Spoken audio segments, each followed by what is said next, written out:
जय मां लक्ष्मी। सुख और समृद्धि दायिनी मां लक्ष्मी की कृपा जिस व्यक्ति पर होती है उसके समस्त दुखों का निवारण एक क्षण में हो जाता है। सौंदर्य एवं कोमलता की प्रतीक मां लक्ष्मी का आगमन जिस भी घर में होता है वो घर सदा धन धान्य से भरा रहता है, निरोग रहता है और सदा उस घर में खुशहाली बनी रहती है। माता लक्ष्मी का निवास लाल कमल में रहता है। कमल का पुष्प श्री लक्ष्मी के चरण कमल का प्रतीक है। मां लक्ष्मी श्री विष्णु की अति प्रिय हैं। वे मन को आनंद देने वाली हैं। लक्ष्मी जी का पूजन गजराज कमल पुष्प चढ़ाकर करते हैं, इसलिए इन्हें गजलक्ष्मी भी कहा जाता है। लक्ष्मी जी का अभिषेक करने वाले इन दो गजराजों को परिश्रम और मनोयोग कहते हैं। उनका लक्ष्मी जी के साथ अविच्छिन्न संबंध है। महालक्ष्मी कंचन वर्ण अति सुंदरी और चिरयौवन रहने वाली देवी है। लक्ष्मी जी की प्रतिमाएं द्विभुजा और चतुर्भुजा दोनों प्रकार की होती हैं। इनका वाहन उल्लू होता है जो एक निर्भीकता एवं रात्रि के अंधेरे में भी देखने की क्षमता का प्रतीक है। महालक्ष्मी की मूर्तियां हमें अनेक रूपों में उपलब्ध मिल जाएंगी, जैसे गजलक्ष्मी, दीप लक्ष्मी, गजारूढ़ा शेष शैया पर श्री विष्णु की चरण सेवा करती हूं। लक्ष्मी जी की उत्पत्ति की जो प्रचलित कथा है वो क्या है, चलिए जानते हैं। माता लक्ष्मी की उत्पत्ति कैसे हुई, इस संबंध में कई कथाएं प्रचलित हैं, जिसमें समुद्र मंथन की कथा सबसे प्रमुख है। एक बार संपूर्ण देवलोक पर असुरों का शासन हो गया। समस्त देवता असुरों से त्रस्त होकर इधर उधर भटकने लगे।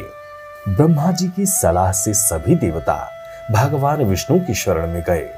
भगवान विष्णु ने सभी देवताओं को असुरों के साथ मिलकर क्षीर सागर को मथने की सलाह दी।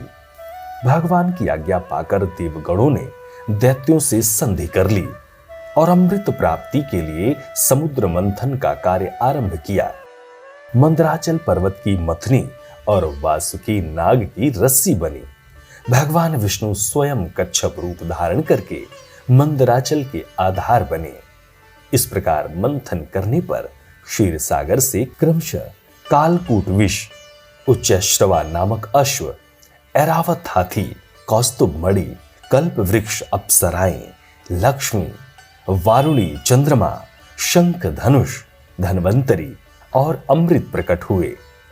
क्षीर समुद्र में जब देवी लक्ष्मी प्रकट हुई तब वे खिले हुए वेद कमल के आसन पर विराजमान थीं।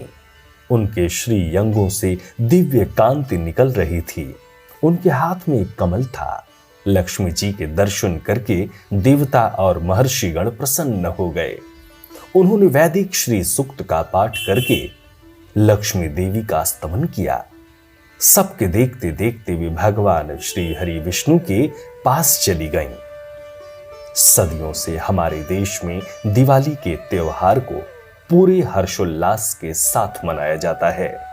इस दिन लोग लैया, खील, गट्टा, लड्डू आदि प्रसाद खरीदते हैं और शाम होते ही रंगोली सजाकर लक्ष्मी जी और गणेश जी की पूजा करते हैं और पूरे घर में दीप जलाकर मां लक्ष्मी का आवाहन करते हैं। व्यापारी वर्ग पारंपरिक रूप से दिवाली के दिन ही नई हिसाब बही बनाते हैं और किसान अपने खेतों पर दीपक जलाकर अच्छी फसल होने की कामना करते हैं।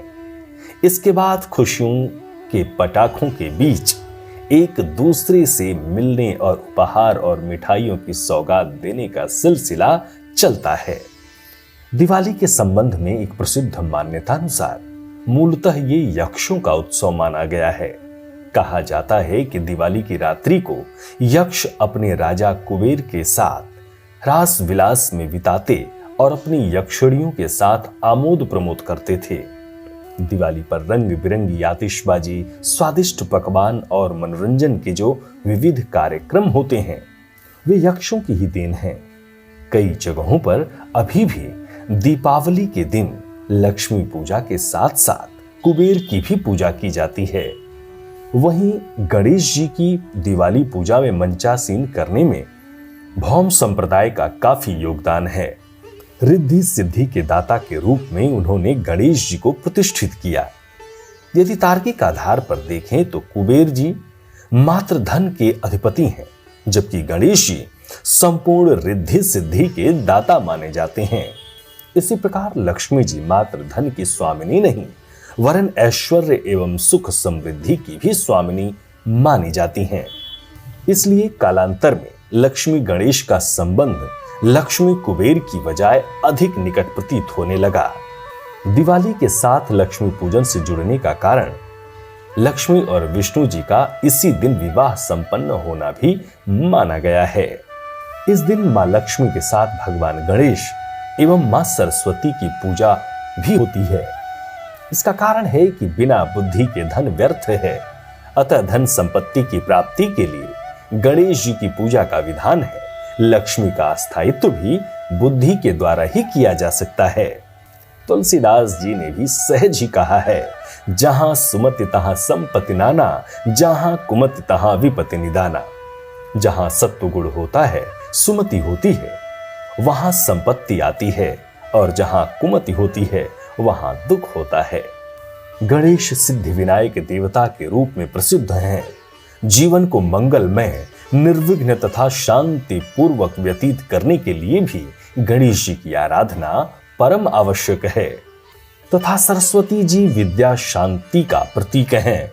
वो धन को अच्छे कार्यों में व्यय करने की प्रेरणा देती हैं। लक्ष्मी जी का पूजन उनकी चांदी की धातु से बनी मूर्ति के रूप में किया जाता है। उनकी मूर्ति को कमल पुष्प पर विराजमान कर पंचामृत से स्नान कराया जाता है। इसके बाद विविध प्रकार के पुष्पों एवं प्रसादों का भोग लगाकर इनकी पूजा की जाती है।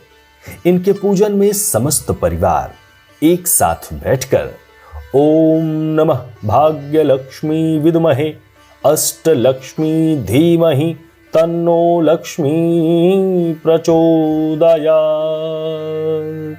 मंत्र का मंत्रोच्चार करके पूरे विधि विधान से पूजा करते हैं और अंत में मां की आरती गाकर पूजन का समापन कर वैभव और संपन्नता का आशीर्वाद लेते हैं। मां लक्ष्मी आप सबकी सभी मनोकामनाओं को पूरी करें। जय मां लक्ष्मी, जय भगवान गणेश। सब्सक्राइब करें टोटल भक्ति को। अब हमारे वीडियोस को सबसे पहले देखने के लिए बेल आइकन को दबाना ना भूलें।